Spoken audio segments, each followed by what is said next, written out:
Capítulo 34. Todo el mundo de Highbury y de sus contornos que hubiese visitado alguna vez al señor Elton estaba ahora dispuesto a obsequiarle con motivo de su boda. En honor suyo y de su esposa se organizaron una serie de comidas y de cenas, y las invitaciones afluyeron en tal número que la señora Elton no tardó mucho en tener el placer de comprobar que no iban a tener ningún día libre.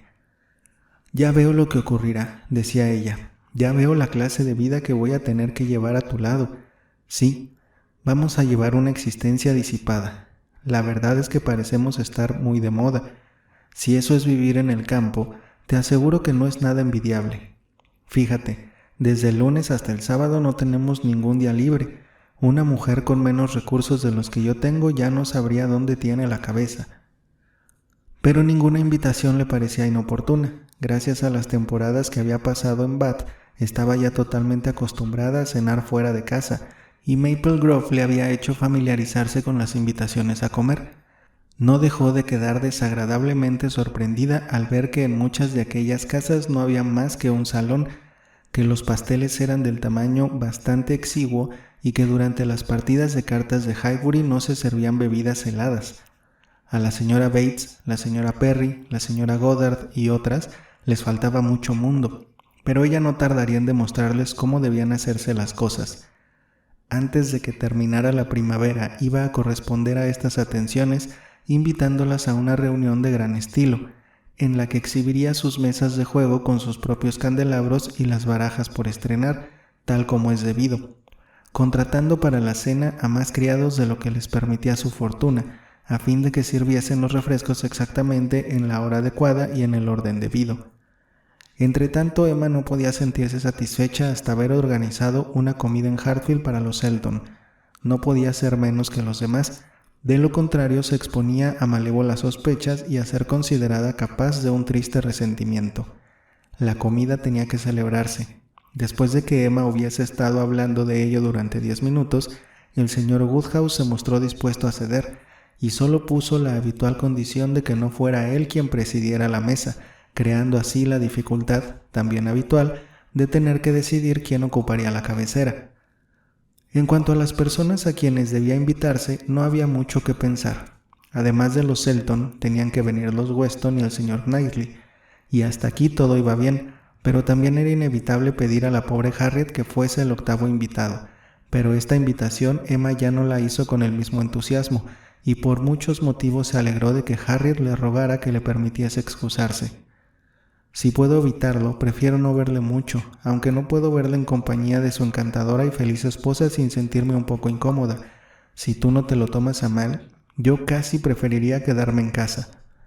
Y eso era precisamente lo que Emma hubiese deseado, de haber creído que era lo suficientemente posible como para desearlo. Estaba admirada de la entereza de su amiguita, porque sabía que en ella era entereza renunciar a una reunión y preferir quedarse en casa. Y ahora podía invitar a la persona que realmente deseaba que fuese el octavo invitado, Jane Fairfax. Desde su última conversación con la señora Weston y el señor Knightley, sentía que su conciencia le inquietaba más que antes en lo referente a Jane Fairfax. No había podido olvidar las palabras del señor Knightley. Había dicho que la señora Elton tenía atenciones para con Jane Fairfax que nadie más había tenido. «Esta es la pura verdad», se decía a sí misma, «por lo menos por lo que respecta a mí, que es lo que ahora me importa, y es una vergüenza, teniendo la misma edad y conociéndonos desde niñas. Yo hubiera debido ser más amiga suya. Ahora ella no querrá saber nada de mí. La he tenido olvidada durante demasiado tiempo, pero le dedicaré más atención que antes».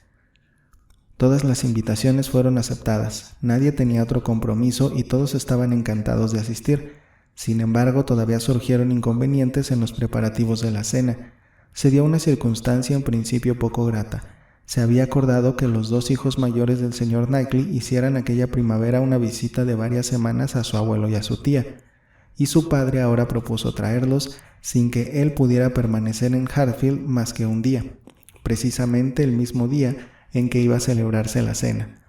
Sus ocupaciones profesionales no le permitían cambiar la fecha, pero padre e hija quedaron muy contrariados de que las cosas ocurrieran así. El señor Woodhouse consideraba que 8 personas en una cena era lo máximo que sus nervios podían soportar, y tendría que haber 9, y Emma pensaba que el 9º invitado estaría de muy mal humor ante el hecho de que no podía ir a Hartfield ni por 48 horas sin encontrarse con una cena o una fiesta. Consoló a su padre mejor de lo que podía consolarse a sí misma, haciéndole ver que aunque evidentemente serían 9 en vez de 8, su yerno hablaba tan poco que el aumento de ruido sería casi imperceptible. En el fondo pensaba que ella saldría perdiendo con el cambio, ya que el lugar del señor Knightley lo ocuparía su hermano, con su seriedad y su poca afición a hablar. En conjunto, todo lo que ocurrió fue más favorable al señor Woodhouse que a Emma.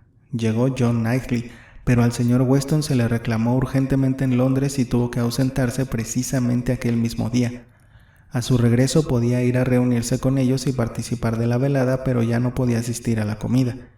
El señor Woodhouse se tranquilizó por completo y al darse cuenta de ello, unido a la llegada de los niños y a la filosófica resignación de su cuñado al enterarse de lo que le esperaba, hizo que desapareciera buena parte de la contrariedad de Emma. Llegó el día. Todos los invitados acudieron puntualmente y desde el primer momento el señor John Knightley pareció dedicarse a la tarea de hacerse agradable. En vez de llevarse a su hermano junto a una ventana para conversar a solas mientras esperaban la comida, se puso a hablar con la señora Fairfax. Había estado contemplando en silencio, queriendo solo formarse una idea para poder luego informar a Isabela, a la señora Elton, quien mostraba tanta elegancia como podían prestarle sus encajes y sus perlas. Pero la señorita Fairfax era una antigua conocida y una muchacha apacible, y con ella se podía hablar. La había encontrado antes del desayuno, cuando regresaba de dar un paseo con los niños, en el mismo momento en que empezaba a llover. Era natural decir alguna frase cortés sobre el estado del tiempo y él dijo: «Supongo que esta mañana no se aventuraría usted muy lejos, señorita Fairfax. De lo contrario, estoy seguro de que se habrá mojado. Nosotros apenas tuvimos tiempo de llegar a casa. Confío en que usted también regresó enseguida». «No iba más que a correos», dijo ella, «y cuando la lluvia arreció ya volvía a estar en casa. Es mi paseo de cada día. Cuando estoy aquí siempre soy yo la que va a recoger las cartas. Así se evitan inconvenientes y tengo un pretexto para salir. Un paseo antes del desayuno me sienta bien». «Pero supongo que un paseo bajo la lluvia no». «No, pero cuando salí de la casa no caía ni una gota». El señor Knightley sonrió y replicó: «Eso es un decir, pero parece que tenía usted mucho interés en dar este paseo, porque cuando tuve el placer de encontrarla no había andado usted ni 6 yardas desde la puerta de su casa y ya hacía bastante rato que Henry y John veían caer más gotas de las que podían contar. Hay un periodo de la vida en el que la oficina de correos ejerce un gran encanto. Cuando tenga usted mis años, empezará a pensar que nunca vale la pena mojarse para ir a buscar una carta». Ella se ruborizó ligeramente y luego contestó: «No puedo tener esperanzas de llegar a verme en la situación en que se halla usted, rodeado de todos los seres más queridos, y por lo tanto tampoco puedo suponer que solo por tener más años vayan a hacerme indiferentes las cartas». ¿Indiferentes? Oh, no he querido decir que vayan a serle indiferentes. Con las cartas no se trata de indiferencia. Generalmente lo que son es una verdadera peste. Usted habla de cartas de negocios. Las mías son cartas de amistad. «Más de una vez he pensado que son mucho peores que las otras», replicó él fríamente. «Los negocios pueden dar dinero, pero la amistad es muy difícil que lo dé». «Ah, no hablará en serio. Conozco demasiado bien al señor John Knightley. Estoy convencida de que sabe apreciar lo que vale la amistad tan bien como cualquier otra persona. Comprendo perfectamente que las cartas signifiquen muy poco para usted, mucho menos que para mí. Pero la diferencia no está en el hecho de que sea usted 10 años mayor que yo. No se trata de la edad, sino de la situación. Usted tiene siempre a su lado a las personas a las que quiere más, mientras que yo probablemente nunca más volveré a verlas reunidas a mi alrededor, y por lo tanto, hasta que no hayan muerto en mí todos mis afectos, una oficina de correos tendrá siempre el suficiente poder de atracción como para hacerme salir de casa, incluso con un tiempo peor que el de hoy». «Cuando le decía que con la edad, que con el paso de los años cambiaría usted», dijo John Knightley, «me refería también al cambio de situación que generalmente los años traen consigo. En mi opinión, son dos cosas que suelen ir juntas. El tiempo casi siempre debilita nuestro afecto por las personas que no se mueven dentro de nuestro círculo cotidiano, pero no era este el cambio que yo preveía para usted. Señorita Fairfax, permítame que un viejo amigo le desee que dentro de 10 años vea usted reunidas a su alrededor a tantas personas queridas como yo ahora. Eran palabras verdaderamente cordiales y que no podían estar más lejos de tener mala intención. La joven le correspondió con un cortés «muchas gracias», como dando la impresión de que lo tomaba a broma, pero su rubor, el temblor de sus labios y la lágrima que se asomó a sus ojos demostraban que lo había tomado muy en serio. Inmediatamente reclamó su atención el señor Woodhouse, quien, de acuerdo con su costumbre en estas ocasiones, iba de grupo en grupo saludando a cada uno de sus invitados y sobre todo dedicando cumplidos a las damas, y con ella terminaba su recorrido, y con la más ceremoniosa de sus cortesías le dijo: «Señorita Fairfax, acabo de oír que esta mañana ha salido usted de su casa cuando llovía. No sabe usted cuánto lo siento. Las jóvenes deberían tener mucho cuidado. Las jóvenes son plantas delicadas, deberían cuidar mucho de su salud. Querida, ¿ya se ha cambiado las medias?» Sí, desde luego. No sabe usted lo que le agradezco que se tome tanto interés por mi salud. Mi querida señorita Fairfax, una joven siempre merece toda clase de solicitudes. Supongo que su abuela y su tía siguen bien, ¿verdad? Forman parte de mis amistades más antiguas. Ojalá mi salud me permitiera cumplir mejor con mis deberes de vecino. Esta noche nos hace usted un gran honor con su presencia, puede estar segura. Mi hija y yo apreciamos su bondad en todo lo que vale y tenemos una gran satisfacción de verla en Hartfield. El cordial y cortés anciano podía entonces volver a sentarse convencido de que ya había cumplido con su deber, contribuyendo a dar la bienvenida a todas las bellas damas que había invitado. Mientras la noticia del paseo bajo la lluvia había llegado a oídos de la señora Elton, y ahora fueron sus reconvenciones las que se dirigieron contra Jane. «Mi querida Jane, ¿qué es lo que he oído? Ir a la oficina de correos cuando llovía. Te digo que no has debido hacer eso. Atolondrada, ¿cómo has podido hacer una cosa semejante? ¿Cómo se ve que yo no estaba allí para cuidar de ti?» Jane, muy paciente, le aseguró que no se había resfriado. «Oh, ¿qué me vas a contar? Eres una atolondrada y no sabes cuidar de ti misma. Ir a correos, señora Weston. ¿Ha oído usted decir algo parecido? Desde luego usted y yo tenemos que ejercer nuestra autoridad». «Me siento tentada», dijo la señora Weston de un modo amable y persuasivo, «a dar mi parecer. Señorita Fairfax, no debería usted exponerse a esos peligros. Siendo propensa a los resfriados fuertes, la verdad es que debería usted ir con mucho más cuidado, sobre todo en esta época del año. Siempre he pensado que la primavera es una estación que requiere tomar más precauciones. Es mejor esperar 1 hora o 2, o incluso mediodía, para ir a recoger las cartas que exponerse a volver a tener tos. ¿No le parece que hubiese sido más sensato esperar un poco más? Sí, estoy segura de que es usted muy razonable. Tengo la impresión de que ya no volvería a hacer una cosa así». «Oh, no volverá a hacerlo», intervino rápidamente la señora Elton. «No le permitiremos que vuelva a hacerlo». Y cabeceando como si reflexionara, añadió: «Buscaremos un modo de arreglarlo. Sí, lo buscaremos. Hablaré con el señor E. Cada mañana un criado nuestro, uno de nuestros criados, no me acuerdo de cómo se llama, va a recoger nuestras cartas. Puede pedir también las tuyas y llevártelas a tu casa. De este modo se evitan todos los inconvenientes y me parece, mi querida Jane, que tratándose de nosotros no tendrás ningún escrúpulo en aceptar este pequeño favor». «Es usted muy amable», dijo Jane, «pero no puedo renunciar a mi paseo de la mañana. Me han recomendado que tome el aire todo lo que pueda y tengo que ir a algún sitio, y con lo de las cartas tengo un pretexto, y le aseguro que casi es la primera vez que hace un tiempo tan malo por la mañana». «Mi querida Jane, no digas nada más, ya está decidido. Quiero decir», riendo con afectación, «hasta donde llegue mi autoridad de decidir algo sin el consentimiento de mi dueño y señor. Ya sabe, señora Weston, usted y yo tenemos que ir con mucho cuidado en cómo nos expresamos, pero yo puedo vanagloriarme, mi querida Jane, de tener cierta influencia sobre mi esposo. Por lo tanto, si no tropezamos con dificultades insuperables, considéralo como una cosa hecha». «Perdone», dijo Jane con firmeza, «pero en modo alguno puedo consentir en una cosa así que forzosamente dará tantas molestias a su criado. Si el ir a correos no fuera un placer para mí, ya iría a por las cartas la criada de mi abuela, como va siempre cuando yo no estoy en Highbury». «Oh, querida, pero Patty tiene tanto que hacer y no es ninguna molestia para nuestros criados». Jane no parecía dispuesta a dejarse convencer, pero en vez de contestar volvió de nuevo a dirigir la palabra al señor John Knightley.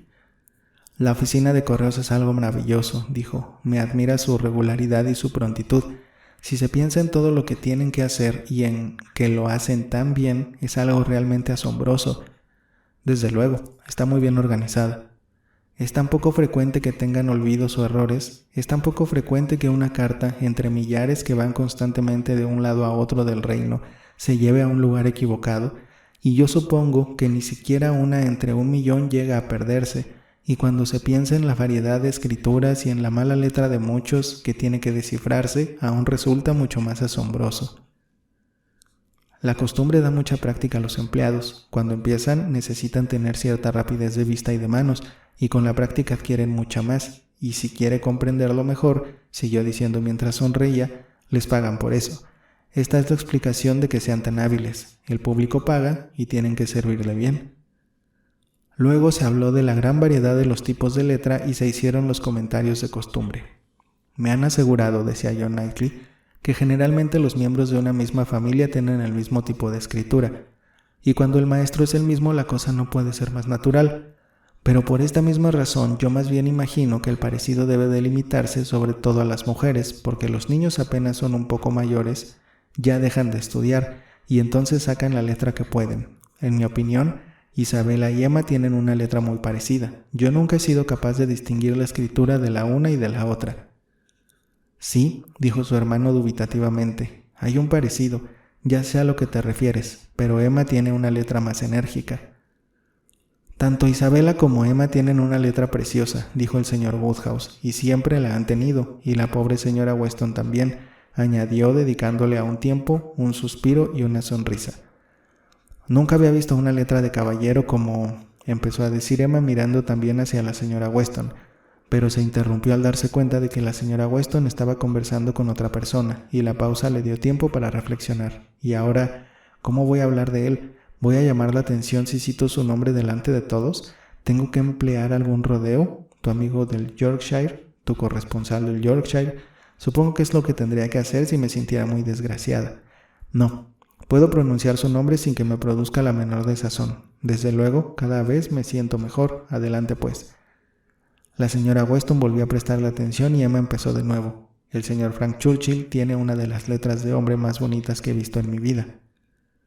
A mí no me gusta, dijo el señor Knightley. Es demasiado menuda, le falta energía, parece letra de mujer.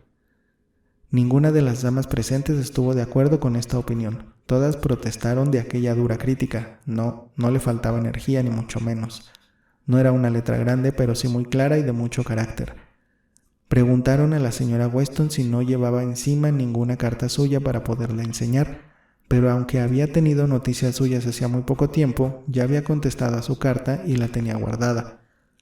Si estuviéramos en la otra sala, dijo Emma, donde tengo mi escritorio, podría enseñarles una muestra. Tengo una nota suya que me escribió. ¿No recuerdas que un día le hiciste escribirme una nota en tu nombre? Fue él quien se empeñó en... Bueno, el caso es que tengo la nota. Después de la cena se la enseñaré para convencer al señor Knightley. Oh, cuando un joven tan galante como el señor Frank Churchill, dijo secamente el señor Knightley, escribe a una dama tan encantadora como la señorita Woodhouse, es de esperar que se esfuerce en hacerlo lo mejor que sepa. La cena estaba servida, y la señora Elton, antes de que le dijeran nada, ya estaba dispuesta, y antes de que el señor Woodhouse se le acercase para ofrecerle su brazo y entrar juntos en el comedor, dijo: «Yo tengo que ser la primera. La verdad es que me da un poco de reparo ser siempre la primera de todos». La insistencia de Jane en ir personalmente a recoger sus cartas no había pasado inadvertida para Emma. Lo había oído y visto todo, y sentía cierta curiosidad por saber si el paseo bajo la lluvia de aquella mañana había sido fructífero. Ella sospechaba que sí, que no hubiese tenido tanto empeño en salir de no tener la certeza de recibir noticias de alguien muy querido, y lo más probable era que la salida no hubiese sido en vano. Le parecía que tenía un aire más alegre que de costumbre, que tenía más aspecto de salud, de animación. Hubiese podido hacer 1 o 2 preguntas acerca del envío y del coste del correo para Irlanda. Casi las tuvo en la punta de la lengua, pero se contuvo. Estaba totalmente decidida a no dejar escapar ni una sola palabra que pudiese herir los sentimientos de Jane Fairfax, y siguiendo a las demás señoras, las 2 jóvenes entraron en el comedor cogidas del brazo, con una apariencia de buena concordia que armonizaba perfectamente con la belleza y la gracia de ambas.